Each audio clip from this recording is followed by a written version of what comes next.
informal. This is our fourth one today. And so we started over in Sinclairville, we went to Gowanda, and then we were in Limestone, right? And now we're here in Friendship, which ending here in Allegheny County.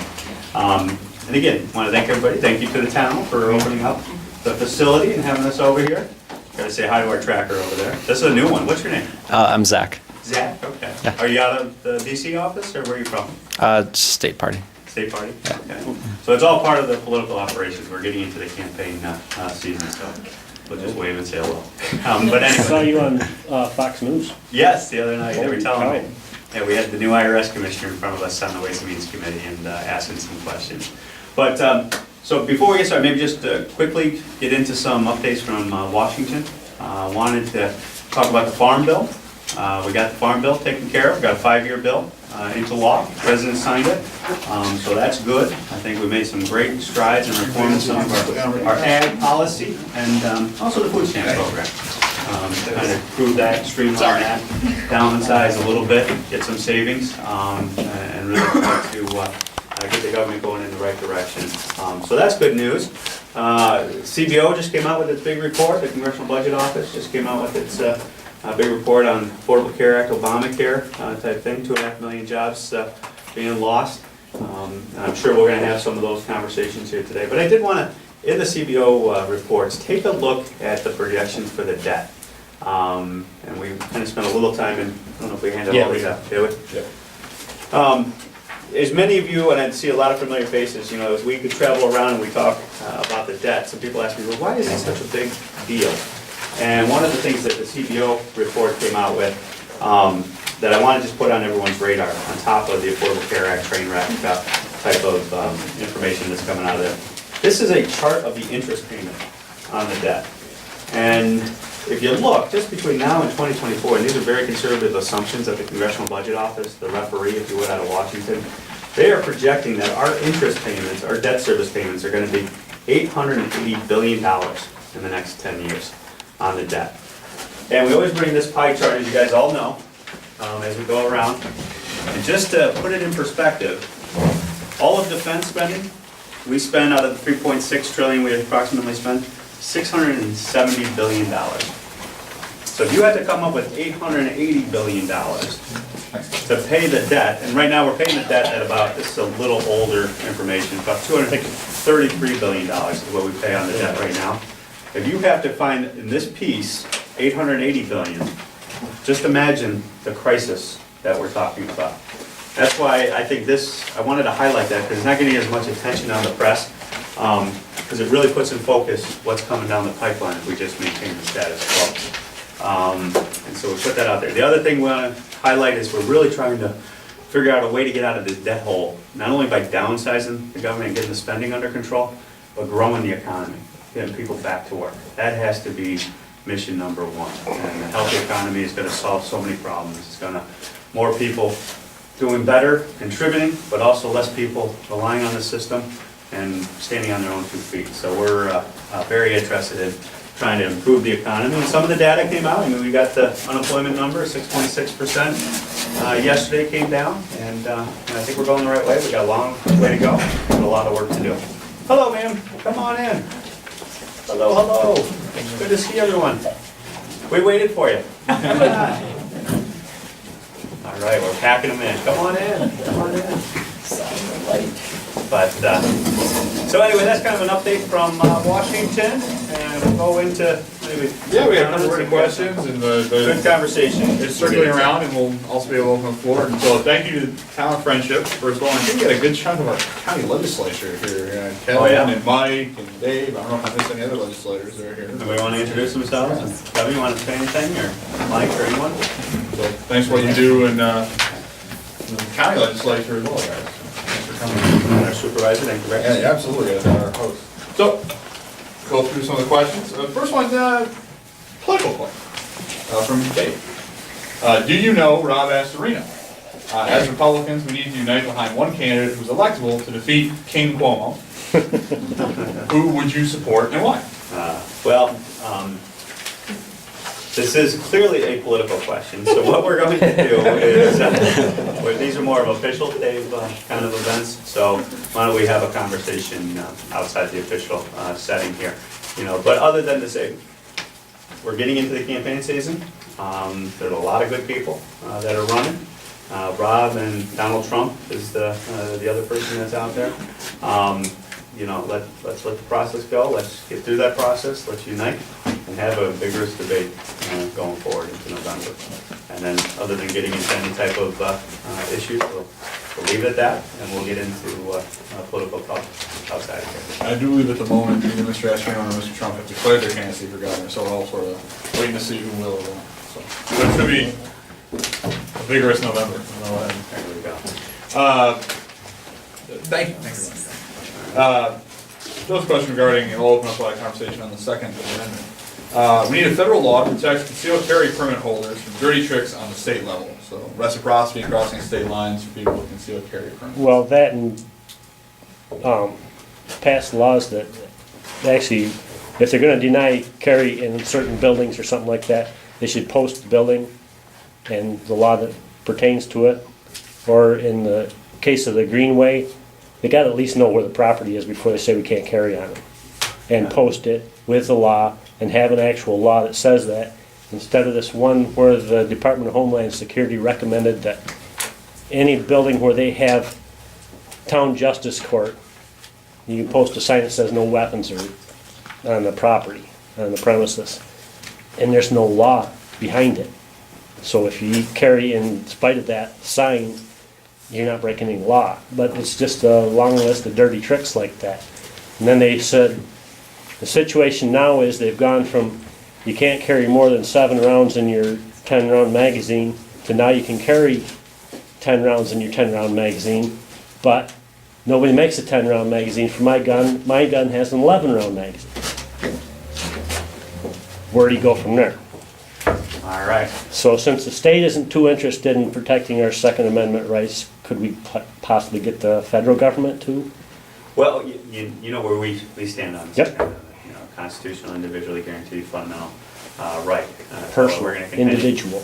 Yeah, individual, fundamental right. And we're going to continue to support that position and protecting our constitutional rights and keep moving on with it. The other thing is you're working toward getting reciprocity between this state and all the other states too, and we can't even get it within the state. Yeah, and that's a state issue, and the state has obviously made that determination with the SAFE Act, and we've been, I stood for repeal of the SAFE Act, and we went to many rallies, and a lot of people have engaged on this issue, and we'll continue to be diligent down in Washington to make sure that Second Amendment right is protected.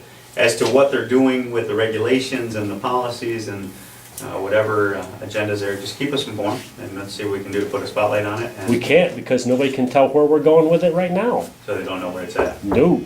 Well, if we work together, we can.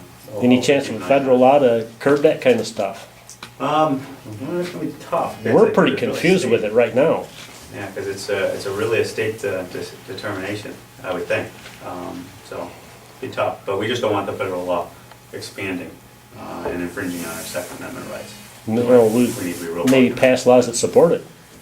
Yeah. Well, and that's what we're, Yeah, that reciprocity and other issues that we've been supportive of. right, but if New York City doesn't go along with it, it's- Yeah, that's that's another conversation. Oh, boy. All right, what do we got? There has been much discussion about passing an immigration reform bill.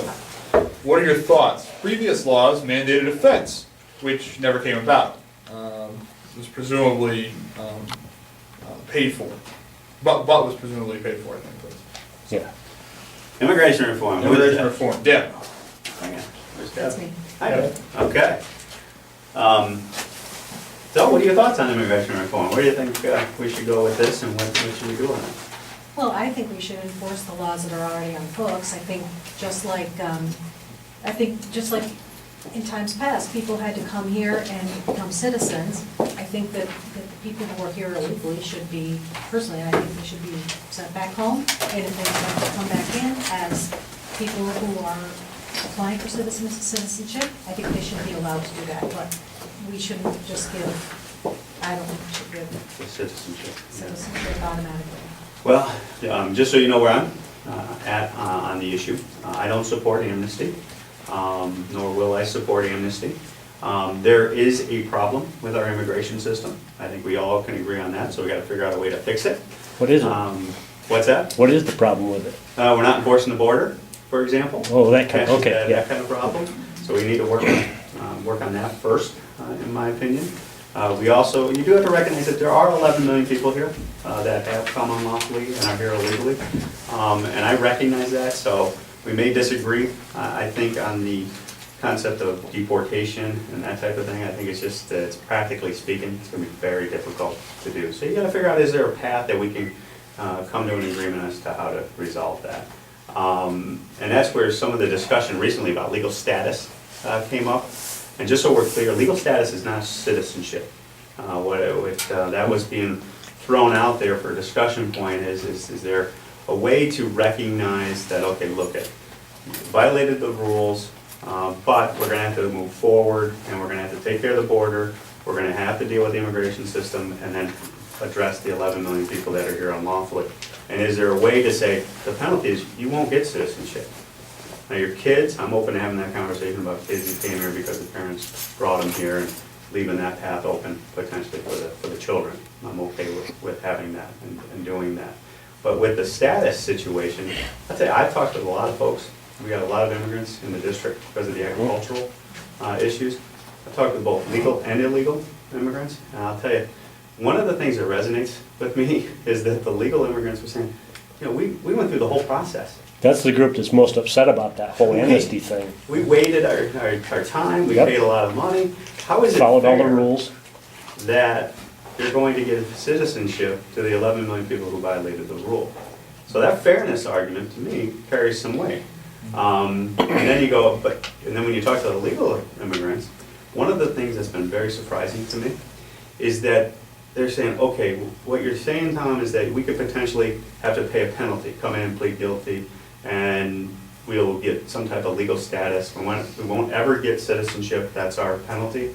But you're saying our kids are potentially in a position to go down that path? They're like, that's why we came here. We came here for the benefit of the American dream of letting the next generation, their children, have that opportunity. And they're like, that makes a lot of sense, we're open to that. Now that won't be from the people that you hear in the news, the people that they're putting out there saying, we want Oh, yeah, citizenship now, and it needs to be citizenship now. But if you fundamentally get into this conversation like we've tried to, there's a lot of support for that kind of opportunity. But you're not going to get there until you get to the border issue But and securing the that. problem is the way they're portraying it is that the Mexicans that you just described aren't the problem. It's the other than Mexicans that are coming in. The people that aren't even from that part of the country. There's, You got Middle Eastern people coming in around the border, coming Oh, in it's- from Yeah. Mexico. I mean, it's, So the whole immigration problem. they come down from Canada, even just Canada itself, not just Mexico, Canada, they come, tons of them come down through there. Yeah. well, we gotta be careful with that part because we're making a good buck off from federal Yeah. prisoners that come in with the county jail. The area that we do spend an additional amount of time on in particular here for our district is the agricultural guest worker programs and also the students coming off our universities and our colleges. There are some reforms there that I think, if we're not going to get to the big issue of immigration, maybe there's some reforms there that we get this system working. Because we go on the farms and we talk to farmers and we don't have the labor. And that's a whole nother conversation. When I Yes. see unemployment reports at 6.6%, and I hear Yep. the back reports of 7%, 7+% in our backyard, and people not being able to find a job, et cetera, et cetera. And then you go to a farm and they're like, The dairy We farmers can't can't find find anybody to squeeze cows. we can't find people. That is another issue that's kind of related to this, as a secondary issue that hopefully we can get into as we go into this debate. But I'm sensitive to those guest worker needs of our agricultural pursuits. And then we educate a lot of foreign students, and they get a degree, and then we kick them out of the country. We can do better than that. I think We might wanna quit doing that though, Yeah. because a lot of Americans are having a tough time getting into the college classes because there are too many foreign students in there that are going to China and India and stealing our jobs My on top son-in-law of is it. from China, and Huh? he had no trouble whatsoever getting the education he got on this side, Right, getting over top of our own citizens. Yep. And he's got his PhD and his master, now he teaches at Cornell. And we don't need to be giving them in-state tuition for when they're out of the country. And I love my son-in-law to death, and me and him go over these debates, Yep, that you're not even from the country, you don't, and he's married to my daughter, he doesn't want United States citizenship, he wants to stay Chinese national. That's it. And I said, well, if you Yeah, I want to stay can't- Chinese national, go teach over in China. yeah, but I asked Come over here and take the money from the kids that they're trying to get in. the Chinese national how it was possible that they could come here and go to school when they're from a communist country that where everybody is equal, and where'd they get the money from? You know what she said? Our government paid for it. But she stuck them because she didn't go back. She married somebody from here and stayed. And both governments were very upset with her. That's what my son-in-law's young God did, he married my daughter, more or less to stay here to keep being able to teach. Yeah, but you shouldn't say that because that's illegal. But it's illegal, but it's true. And I mean, they love each other, and I have a grandson from and everything else. That's a driving force for people to do that, to come over, get the education, Right. get everything they can out of it, they don't have to go back. Well, one thing, just so you know where I come on this issue, I am not one of these numbers guys. I think what's made us strong, and you kind of touched on it, Joe, maybe we're going to disagree a little bit here. What's made us strong as a country is the diversity and immigration. We're all the sons and daughters of immigrants. We just have to make sure that it's an enforceable system, and it is a system. I mean, if they could process all the people they did in Ellis Island, I don't know if you've ever been down there to visit, and we have all the computers, the technology, and here you look at what Ellis Island did back in the day when people are coming through by the thousands on a regular basis. To tell me we don't have the capability as a U.S. government to do this and do it right, I question that significantly, so. But most of the people of Irish descent came in through Canada, not through Ellis Island. Kevin Hansher, are we going to go back to the gold standard? And it says, Joe sent an email to me talking about the money system that the founders created. Is that some of the correspondence that we had a while ago, if I remember correctly? Yeah, the founders created a system that created prosperity for everyone and made it so that all people could become rich if they wanted to. And I think we should go back to the gold and silver standard because that is required by the Constitution. No, I appreciate, Kevin, I appreciate the cold standard. Now, will we get there? Won't we get there? My honest assessment is probably we're not. Now, I share with you the concern of what's going on with our currency and with the Federal Reserve and what's going on with quantitative easing and the issues that are attacking our dollar and the types of things that are going on with that policy. Now, it all goes back to this stuff, the $18 trillion in debt. There's only there's two ways, in my opinion, that you can deal with this. You're gonna either pay it off, and that's gonna cause, we need to grow the economy, we gotta cut the spending, get it under control, or the only other tool that I'm aware of is that you're going to weaken the dollar such that we're all billionaires, but it's gonna cost you $1 million for a loaf of bread, because you've inflated the currency, you weaken the currency, and then the next thing you know, you're paying off that debt by dollars that aren't worth as much. So it's very destabilizing, very serious right now as to where we're going with monetary policy and elsewhere. But to get to the gold standard, that's going to be a difficult path ahead. I just don't see it happening. Just to be honest with you. Roy, when will veteran-owned businesses be afforded the same opportunities and preferences or set-asides as women or minority-owned businesses? Jeez. All right. I think we're gonna join in on this agreement. I don't think people understand what affirmative action has done to our country. Or diversity. Well, maybe here's an opportunity. Let's get into the conversation. Now, I do believe in the veterans. We have the We Hire program. There's a lot of programs that we're doing with the Wounded Warriors and the Blue Star Mothers and making veterans, especially returning I veterans, a understand priority. those programs, and I'm grateful that we have those, but I'm one of the veterans that never claimed PTSD. Grateful that I didn't, because now I understand if you do, they're looking to see if you can get your guns away from you. route, and I included a claim disability under PTSD.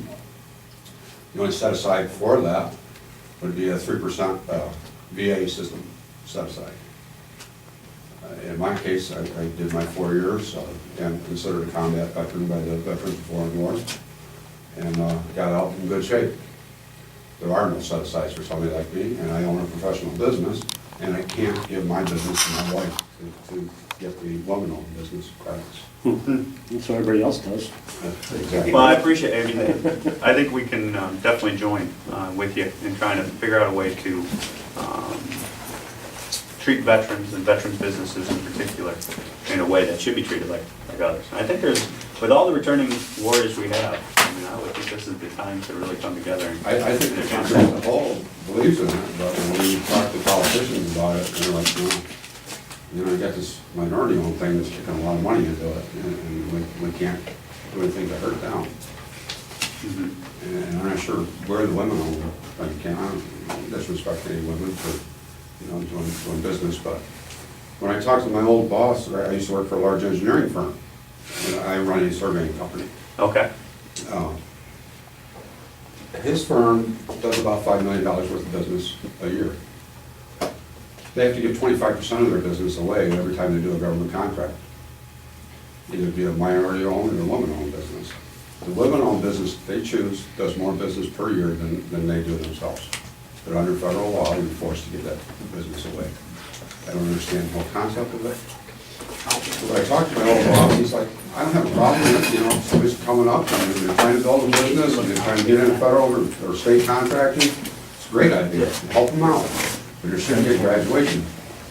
If you're in that for 10 years and you make it or you don't, you get out. You make $5 million, you get out. There's gotta be some way to pass along. Yeah, it goes back to the helping hand, you know, not the handout type thing or the dependency type of situation. That's good input. That's good Sir, input. I asked him to send you a copy of the Congressional Research Service's publication on affirmative action, a legal history and prospectus. You'll like that. The Congressional Research Service is sort of an in-house think tank for Congress. They For have Congress. nonpartisan reports, and I'm happy to pass along. If you'd be It's the interested. history of affirmative action. You won't believe it. One thing that I can tell you that it's driven the price of engineering and surveying up. That's satisfying. Not the set aside, but the preference. Preference. Here's my take on it is that if you're in the government contracting, you're allowed to charge a multiplier. So my guy would get $20 an hour, a woman-owned firm's guy would get $58 to $60 an hour. Yep. She's guaranteed to quit her.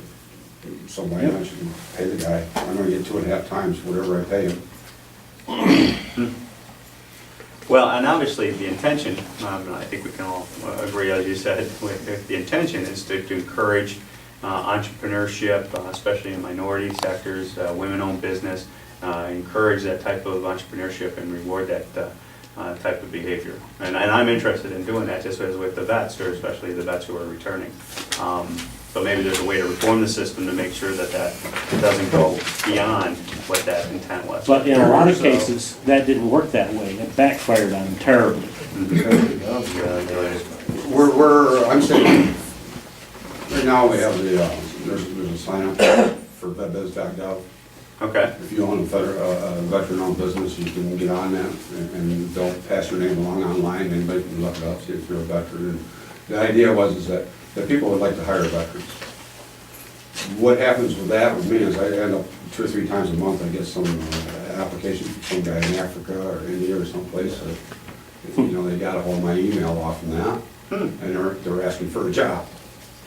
I've never yet had a private citizen call me up, saying, I found your name on vetbiz.gov. Could you please come and survey my property? So foreign contacts are coming through and they're referencing the... They don't reference it, but they've Oh. got to be getting it from someplace. Someplace. I mean, I don't have a website. With that go, you don't want somebody. Well, you know, I've received a lot of, I'm a millionaire for Nigeria. I get those too. You get those too? Yeah, I get those. Send me Because I didn't sign up in the... Send me $1,200, I'll send you $1 million. So here's my, I can't, we're not in a contracting or construction business, and I have no intention of ever doing a $10 million or $10 billion construction project, but I could do the surveying for it. There you But go. as soon as it says 25% minority or disabled vet or any other type of set aside, I might just go pack my stuff up and walk out the door. Yep. They're not even gonna look at it. You have to hire one of those set asides to get the work. Yep. And Well, I like I s- appreciate that input. I mean, that's why we get out these town halls. We Like I want to know say- what's going on the front line. Because again, I think the intention is good, and I support the intention. But what we need to make sure we're aware of is, how's it playing out, the rest of Oh, the I story? can tell you about affirmative action, real, in detail. And it backfired like you wouldn't believe. Yeah. I've known Royce for years, Well, I know well, we he got- does, and my brother-in-law used to be Roy's partner until they bought out, and they worked together for, We actually worked for him for a little while. yeah, I worked for him for a bit, and, it's just not fair that you're gonna give it to a minority over anybody when you got a vet that's sitting here that gets no benefit whatsoever for what they've done. Well, I will continue to strive to try to get to a point where all the issues of discrimination and all that are removed from our society, and we're judging Good, everybody and get straight rid of out. affirmative action Yeah, give her diversity. affirmative action, you know. Yes. But yeah. Supervisor, question. Brad, One, that's- interested in seeing how we can help with grant money. This is kind of a two-part question. The second one there, it goes back to the immigration. You know, you're saying that the unemployment is dropping, but all these farmers are telling you they don't have any work. These people are coming over here willingly because we've made it too easy for them to get on welfare. and For our Medicare, citizens to be For on our welfare. citizens to be on welfare. Yeah. Right. So what can be done about, looking at all that to see if we can, Mhm. the people can work. I've heard, I don't know for sure, but they say that Allegheny County is one of the worst counties for welfare. I wonder why. Mike, you wanna You know, and I just wonder, what can be done Well, I to, think it falls under legislator report this committee there. but it just drives me nuts because, there's jobs out there. And we're talking about these illegals coming in, they're here to work and they will work. I came from California and we had some of the best Mexicans working for us that you could have. That's right. I worked in Texas, so we had the same. Because the same- American people didn't want to do the work, and we made it too easy for them to get on welfare, and I've seen that here. Well, my question is, if we make them all citizens or have a pathway to citizenship, are we opening up that same can of worms for them once they become citizens, that, well, I make more not working? Well, that's what I'm Yeah, saying, you we are. made it too easy for Well, and them. I think that is going to be a debate I think we have in this political season, and we have over the next few political seasons, is how big of a government do we want? How big of a entitlement, dependency type of government do we want to create in America? And I think there's a clear philosophical debate going on. And I'm a big private sector guy. I believe in individuals, I believe in empowering individuals, and that goes to the work ethic, that goes to empowering people to stand on their own 2 feet. And some, I think, they have very good intentions. I talk with a lot of guys down in DCI. I've got a reputation for talking with people. And a lot of times, it comes from a good spot, in the sense of you want to help people. That's why you're in public service. You want to help. I want to help this country. I want to help my kids. I want to help your kids. I want to help our kids have an opportunity going forward. So it's easy to say, okay, we're going to take care of that family. We're going to give cash welfare. We're going to give food stamps. But what are you really doing to move the needle? That's the conversation I try to get into is, all right, when we talk about work requirements on food stamps, for example, I got people calling my office left and right saying, how can you're taking food out of babies' mouths, you're killing people, and it's just really extreme rhetoric. You remember And I- when they tried it? They tried that work for welfare, and everybody said, oh, my back's gone, now I'm gonna go get compensation or disability. Well, and what we were talking about there, which was frustrating too, was the work requirement in the food stamp reforms in the farm bill that we were advocating for was for able-bodied, meaning physically capable, without children individuals. That would have saved $20 billion. Right there is what the CBO score came back at, the Congressional Budget Office score. And think about what we're doing. That work requirement was get a job, Two, go to school or get a certificate through some type of apprenticeship program, some type of vocational training, or even as minimal as volunteering in your community, in the sense of that hard work, pride that we're trying to generate. Also, the opportunity for a networking opportunity to meet people, see what's going on in the community. Maybe there's a job opening that you're there, now you're out and about and you're communicating. I tell you, they fought that tooth and nail. To me, that's common sense. That's just, now you're teaching somebody how to fish, you're not just giving them a fish. And so you're touching on some important issues that I think if government is going to go down this path of providing these programs, why don't we provide them in a way that empowers people? Same thing on unemployment. Unemployment insurance, I supported drug testing on unemployment benefits. Again, people, oh my goodness, I'm sure on tape, we'll get this on tape here. How can you do that to people that are unemployed? They can't. I'm like, job. I go, first of all, when you're working yourself, you got to be drug tested to receive your paycheck. Second, what is one of the major barriers to reemployment? If you talk to any workforce developer or hire or HR department, one of the consistent themes I see come up is people can't pass a drug test. All right, so if you're on unemployment, and why can't we figure out a way to reemploy people, get them off drugs and clean? How come if you're desperate for money, you got money to blow on drugs? Well, another issue. Another That's because if you're a drug addict or an alcoholic in some cases, they'll give you SSIs so you can go out and buy more drugs and alcohol. Good point. So, And I was even open to, not a zero tolerance type thing. I mean, because alcoholism and drug addiction, it's a serious situation. Once you're addicted, it's a But a lot of these problems that we've just But 2 or 3 discussed here aren't problems you have in your district, they're problems that they have in urban districts. Well, we do have, we have across. Some, yeah. I wish I could tell you, yeah, you're absolutely right, but across the district, there are issues on this. Well, yeah, front. but they gotta come here to set up their meth labs. Yeah, meth is a real big problem. But the drug issue is Across from the throughout police the whole station, country, too. In Wellsville, yes. which is a whole nother issue. But back to your point, we're trying to figure out ways to. Don't look at me, get people I'm one of those in a guys that does position every to job a take care of Mexican can't do. Okay. One more rent one, and then we'll go. Yeah, we'll go to the floor.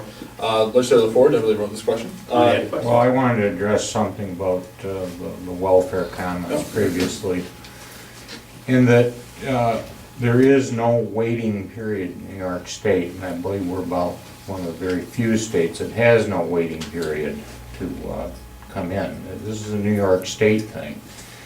And I'm wondering, through the federal component, I would think it would be in the federal government's interest not to have people jumping all over the place all the time. To have some waiting period mandated at the federal level. I don't know if that's stepping over a state's rights issue. I mean, ultimately, you might be better off if the state controls the whole thing themselves, but. And that's generally where I'm gonna come to, Kevin. I'm a big states' rights, local government, making the decisions. What may work in New York may not work in California, Louisiana, Michigan, so having that flexibility is that's something what it's that's supposed to be too. But many of the county legislators, including ours, just have sent resolutions off to the state representatives and such that we'd like to see some type of waiting period before somebody can come in here. Whether it will probably fall on deaf ears, because your New York City contingent Right. likes to keep it very easy. And we fall off the radar. Well, But that's one what we report that fight. just came up across my desk that's very frustrating, we were talking about vets. The vet backlog, when we were talking about it earlier, about the vet backlog. I mean, it's hundreds of days is where the veteran cases are backlogged up. There's a whole thing in Philadelphia and all this stuff going on. And then you look at the immediate applications that get immediate awards for food stamps, assistance programs. You got like 2 to 3 day delay there, but you had 200 to 300 day delays for veteran claims. Yeah, what's wrong with that? What is wrong with that? There's nothing wrong with that. Well, I'm kinda like Roy, I only took 10% when I first came out and was injured. I'd never go get the physical, didn't get anything out or anything, and then one day at the dairies, I worked the dairies down here. Okay. I worked with leg braces every day, I worked there 9 years, so I said, you can't do it anymore, you're too much liability, and, I had to file a claim to get all my stuff I never claimed, and I think it was 10 months to 11 months. Before you got to Then you go and try and get food stamps for your family to get by. Well, heck no, you get this money from the VA, you get temporary disability, you're a millionaire. Mm. So even though I paid it when I actually work in the private workforce, too, I still couldn't get it. Same thing happened to me in 1982. I got allergic to cutting fluids and I was working in a machine shop and my arm swelled up. And I got told that either get retrained or get your arms cut off. So I went to a place called Bassett for the state of New York. And, they said that I should be a surveyor. So I went to school. And the veterans benefits at that time were $485 a month. I had 2 kids and a wife. I tried to get some help from Allegheny County, and they said, no, you're making all this money from the VA, you don't get no help. Yeah, 4 million later. It's like, really? $485 a month, and that's supposed to pay for a house? Well, I'll go one step further. You know, that's why I enjoy getting on talking to people. So we had a nice constituent come in who was just diagnosed with a terrible ALS, terrible disease. And her husband was a woodworker. And they went to the local county office because she lost her job, she couldn't physically do the job anymore. But her husband was still working. Went to the local county office and no fault of the county employee, but was like, we can't help you because your husband's working. If he stops working, then we can help you. Or if you get divorced. What kind of message from our programs are we sending there? And now what I'm trying to do is we need to stand with the working poor. That's the exact situation. A woman who has suffered a catastrophic situation like that is being told by the government, your husband needs to stop working. And the rest of her story really resonated with me too, because it said, she's like, you don't understand how that impacted my husband. Because he used to pride himself on working with his hands, providing for his family, and being part of something that was productive and positive. And what was told to him when I came back was, you're gonna have to stop doing that. That's something we should do better at. We should be able to stand with the working poor, not have them suffer those consequences, and then go to the work ethics question in America where you're sending a conflicting message. We don't want you to work. People don't have to be told that either. I have a friend of mine who's a contractor, and he's looking at the welfare thing now, and he's like, I'm going on Easy Street. I'm tired of having to bid out jobs, get beat out all the time, not make any money on it, and work my butt off. I can sit down in the county office, sell everything I own, and let the county take care of me. Yeah, that's it. That's That's where what I'm the at debate, too. how far to go, because there are gonna be situations where, like in that woman's situation, catastrophic situation, people are gonna get thrown a curve in life, and how do we just do enough to make sure we're helping, but we're not creating a perpetual dependency? See, the problem with the, Question, and Kevin had a question, I'm sorry, Joe. okay, Well, we're along the lines of unemployment. Where are we at right now with the extension of long-term unemployment benefits? Yeah. It's still out there, isn't it? It's still out there. The Senate, I think Friday or Thursday, the Senate, it got voted down, the long-term extension. Procedural, how the Senate works, that's a whole nother kit and caboodle. Works? Mess over there. Yeah. Works? But it's not coming to the Senate floor, and it's not going out to the Senate floor. So I don't think that's gonna come up anytime soon in the House. I have been opposed to the extension of the long-term unemployment. And again, I'll tell you, people come in and, oh, how can you do that? You're taking these, it's catastrophic, you're killing people and all that stuff. I empathize with people in that situation. But maybe what we could do is we can consider a new way of looking at it. That's why I signed on in a bipartisan way with the long-term unemployed tax credit program, where you stand with an employer and you say, look, if you hire someone who's on long-term unemployment, we're going to work with you in regards to a tax credit that you could potentially get down the way. And then what you can do is you're getting the person back into an employment situation.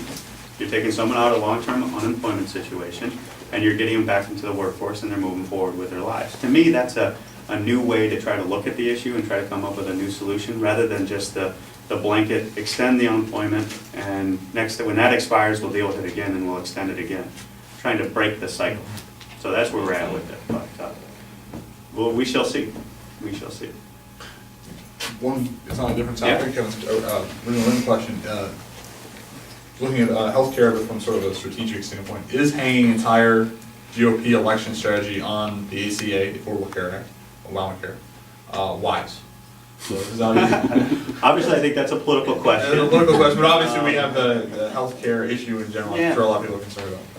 Well, I have always believed, this is an issue that needs to be dealt with. You know where we stand. We've stood for repeal of the Affordable Care Act, Obamacare. I think it's leading us to this train wreck that Max Baucus described it as, and we're seeing it as we speak. And we've had a lot of people calling the office, a lot of people, premiums going up, cancellation notices going out, hours being cut. Just had some folks, I'm looking at Lee, she knows what I'm referring to.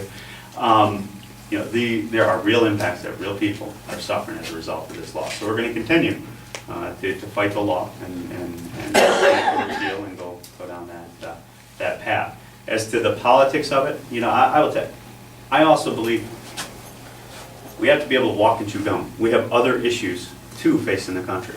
We got the Affordable Care Act, Obamacare, all the negative consequences there. We got an economy that is just stuck. We got to get people back to work. I think we're going down the right path, but there's a lot of opportunity in manufacturing in particular, building it here, selling it there. The development of our natural resources, natural gas and oil, I've been supportive of. I believe we can do that safely and responsibly. Keystone Pipeline. Keystone Pipeline is another classic example of something. We got the final environmental report there. Really, what's the barrier to getting that done and get back to work?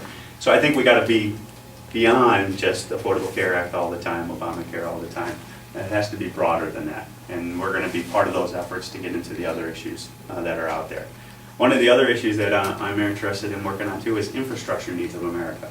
How can we rebuild the infrastructure of America? And how do we do that in a way that doesn't, maybe there's a creative way, and I'll give you one that we've been toying with. Not like the Tappan Zee Bridge. Not like the Tappan Zee Bridge, but a lot of people, when they talk about the infrastructure, the needs of America, what they'll talk about is raising the gas tax. The gas tax is the primary vehicle for going into the highway trust fund. And I'll tell you, I talk to people, you're paying $3.50 a gallon over there. I don't support raising the gas tax, but We'd that like to really pay has been. $3.50 a gallon. What's that? We'd like to pay $3.50. Yeah, like $3.60, I think, I know. $3.70. $3.70. But we were just over in Salamanca, that's where we got those. So that was a different situation, that was another different situation, but anyway.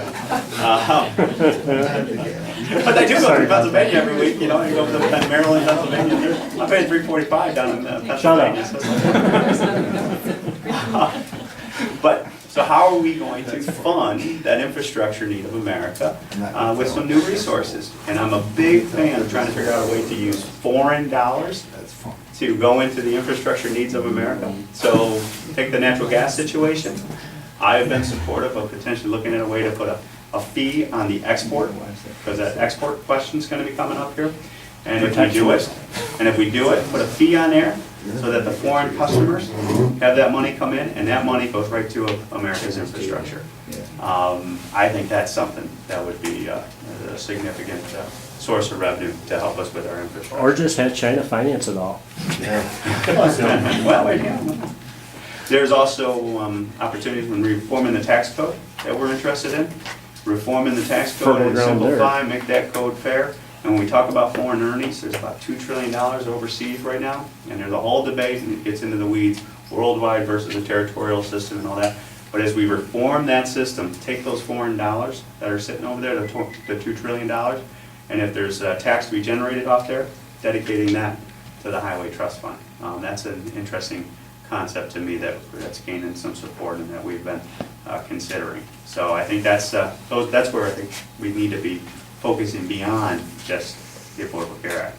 And I am the eternal optimist. The other thing about the Affordable Care Act that I think we could use here, love it or hate it, I think the Affordable Care Act spent a lot of time dealing with health insurance reforms in America, and it's health insurance reforms.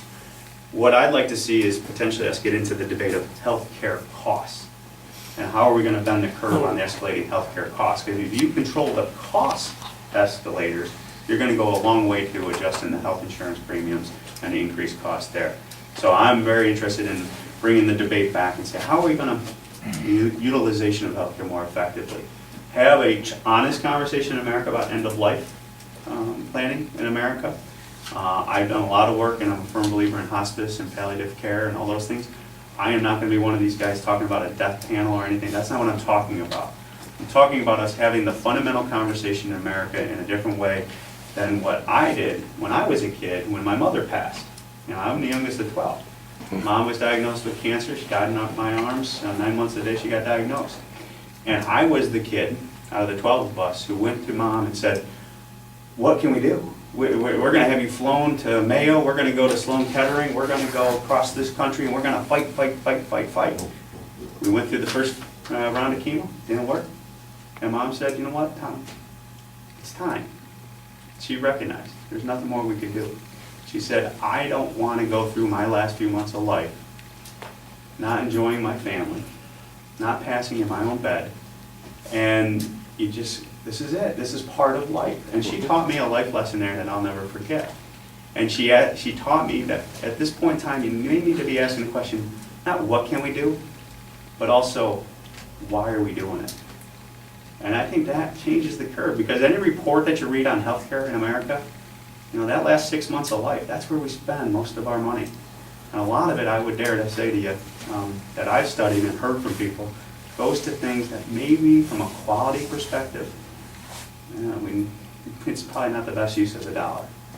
And also the quality, is it the best use of what we should be doing as a healthcare system in America? So, I don't mean to get off on that, that dramatic type of conversation, but I think it gives us an opportunity to have the conversation in America about how we're going to contain these costs. And I think that's one of the areas we can maybe come to agreement on. The other area that I hope we can come to agreement on, tort reform. I'm a big believer in tort reform. And I think there's ways we can do it beyond just putting caps on awards and things like that. Loser pay types of things. There's some intriguing things going on that front. So that is part of the solution. It's not the solution. Anybody who tells you that that's the solution, not being straight with you, part of the solution, because defensive medicine is real and it needs to be addressed. But maybe we combine a couple of these issues to get to the cost issue. Tort reform is what I was going to ask about. Hey, I read your mind. The Trial Lawyers Association are a powerful lobby. And you certainly won't ever see it come up in New York State. Yeah, and that's where, there are some things we could do at the federal level that potentially, you got the federal civil courts that are out there. You got these class action lawsuits that tend to go through the federal system. When you talk about prescription drugs and other things, a lot of that stuff's done in the federal system. The loser pay program, when I'm talking about that, I'm not just talking about, because a lot of times this is where it gets interesting to see who's really serious about it and who's not. I'd be interested in holding the lawyers who bring those cases liable for paying if they lose those cases, liable for bringing those cases. That'd slow it down real quick. If the lawyer has to, when he signs his name or her name to the document, you're on the hook to pay those fees. Total different calculation. Total different calculation. They take Because all a the lot of trailer the hitches off the tort reform now on ambulances. the loser pay stuff is just the party. That's right. So what you got is some individual who's like, oh, okay, the lawyer signs him up, and then the party has to pay the penalty. If you have the lawyer pay the penalty, that's a different situation.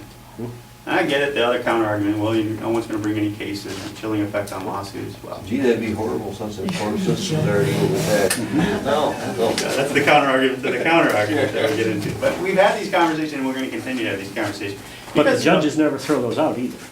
'Cause What's that? the judges never throw them out because they're silly or whatever either. Yeah, they put there's Rule 11 sanctions, those are the federal rules that need to be enforced and broadened. I think there's some opportunity there to get into it. But and if you set it at the federal level, then you can get the states maybe following through on some of these new creative ways to rein in this lawsuit abuse. Anyway, We do have time for another question here. open floor. Hey. I had opportunity when I was down at the NISAC convention this week to go to Kathy Young's office, and one thing that we were talking about was the Common Core education. And she said that it looks like we are heading possibly toward the moratorium here in New York with the Common Core.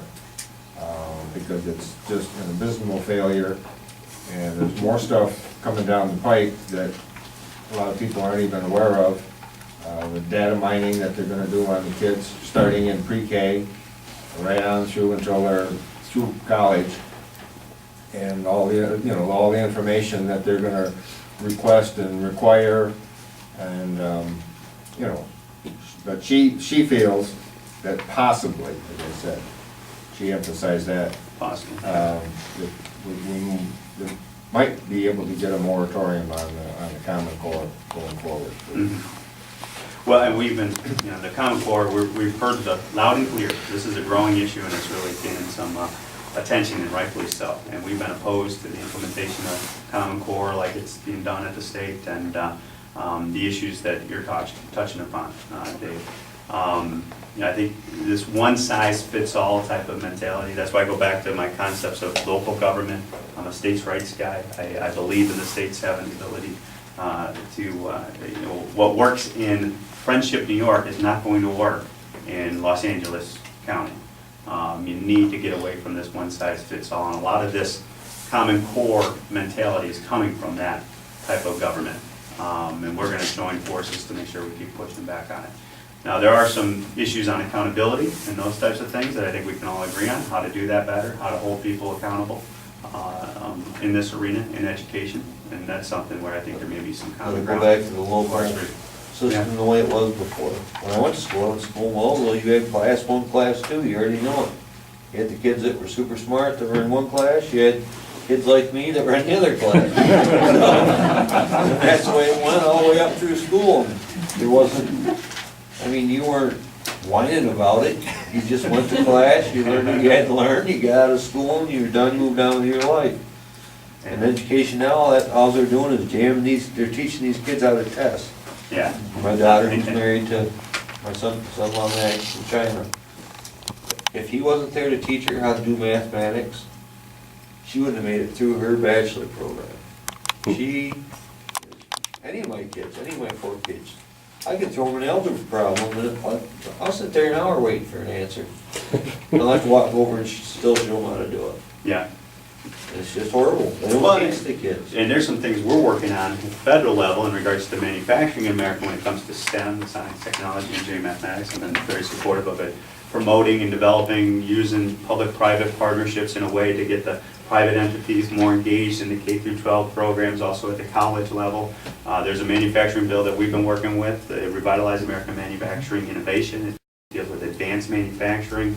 There's some exciting stuff going on there, but it's about workforce development and not being afraid to promote the science, technology, engineering, mathematics, and the vocational skills. When I do a lot of work with the high schools. I go to juniors and seniors, and Gretchen knows this, that we were up at Lufkin, right, having a good conversation about it. We go to seniors and juniors, we talk to the government classes.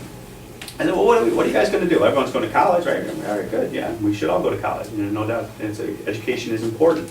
And then I'm like, what do you want to study? And a lot of folks, I want to be a communication, I want to be a lawyer, I want to be a doctor, I want to be, all slew. I've only had one young man, and it was a man, who said, I want to be a welder. And I said to that young man, to the rest of the class, I said, you are on to something.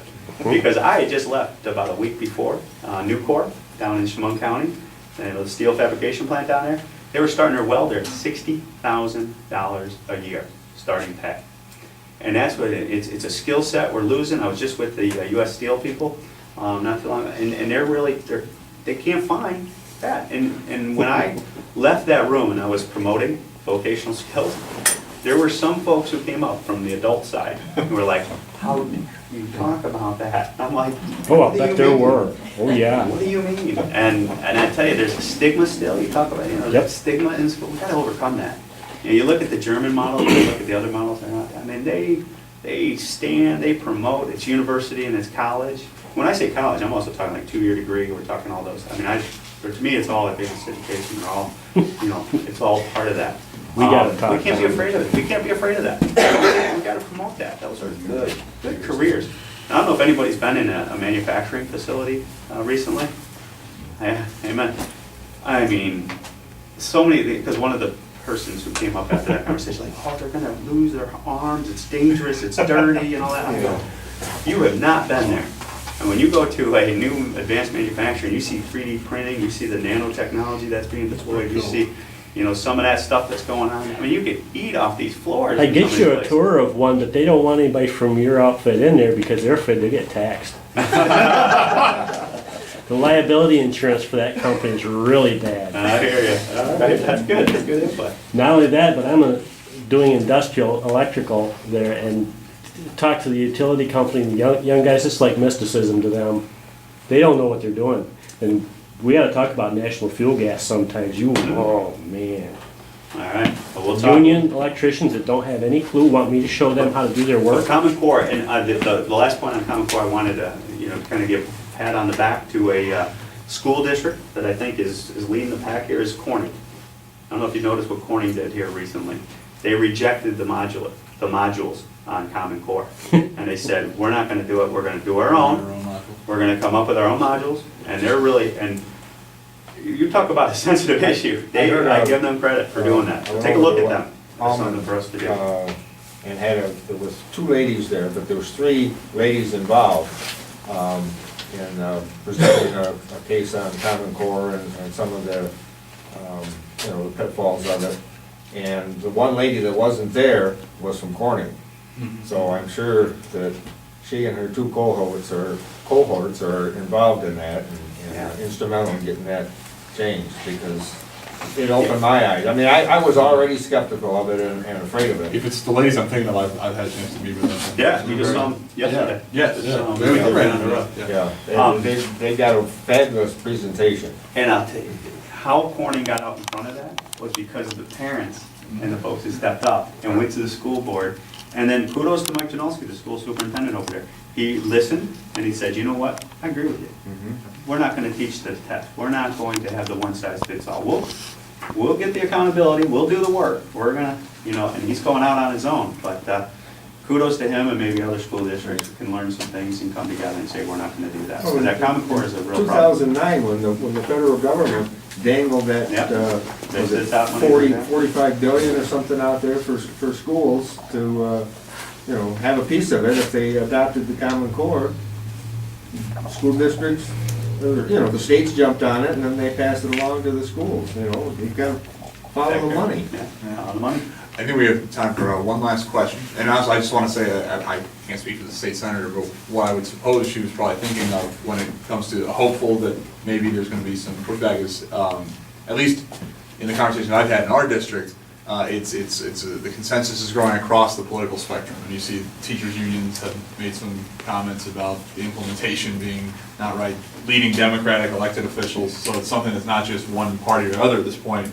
It's parents of all political persuasions. And a couple of our state legislators, a little to the east of here, had a forum that I was in the crowd for, just as a member of the public. And the turnout of folks was quite amazing. And again, it was not just people from the right or people from the left. It was.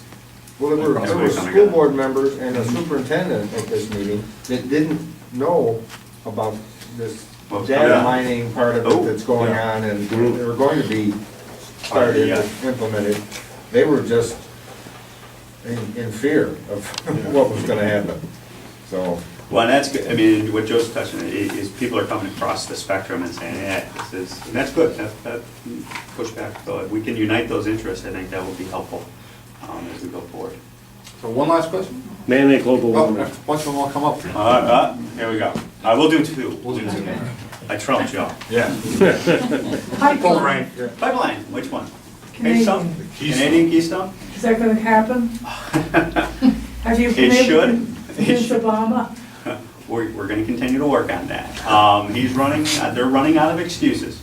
The whole Department of State issue, and they just came out with the environmental impact statement that said essentially no adverse environmental impact, everything can be mitigated, let's move forward with it. We're supportive of the pipeline. I think it's a good opportunity, a good economic step, a lot of jobs associated with it, and also we have this resource. You know, and that's one of the things I'm excited about. Again, I'm going to turn a lamp in it.